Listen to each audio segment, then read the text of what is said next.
This is what I mean when I say that the LeBron disrespect is getting out of hand. Please listen to Byron Scott and what he had to say about LeBron comparing old school basketball to today's basketball. I just thought it was laughable, coming from one of the greatest players that ever played a game, to say that it's harder to play now than it was then.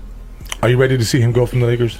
Yeah. So it's funny to hear Byron Scott say that he's ready for LeBron to get up out of LA the same way they got him up out of there after going 17-65. But I'm not going to get on his coaching career too bad. Now, when it comes to what LeBron said about old school basketball not being as hard as today's basketball, I feel like everybody should know that. And if you don't know that, your frontal lobe is not fully developed. Look at the way that they play the game today. It's not a slow pace. They running a marathon out there damn near every basketball game. The defensive coverage has expanded. Everybody can knock down a three damn near. Back in the day, it took like damn near 15 seconds for a play to develop. They could take a break. It's no breaks in today's basketball game. That's why you see some of these players take a night off, and you see these soft tissue injuries that did not used to happen back in the day. And that's what LeBron was alluding to, the Achilles tear, because he was talking to Tyrese Halliburton on the Mind the Game podcast. That's why it's important that people listen, and he was talking about how that's happening more often, and we have to figure out why that is. And that's the truth. Old school players didn't used to get the injuries that we are getting today. And you know why? Because the game is harder to play today with this 82 game schedule, with the pace of play. These dudes are running a damn marathon each and every game. And then you talk about the defensive schemes and the rise in talent. It doesn't even compare. And if you think that old school basketball is harder than today's basketball just because you can hit somebody with an elbow, you have lost your mind. Today's basketball is more taxing on the body by far.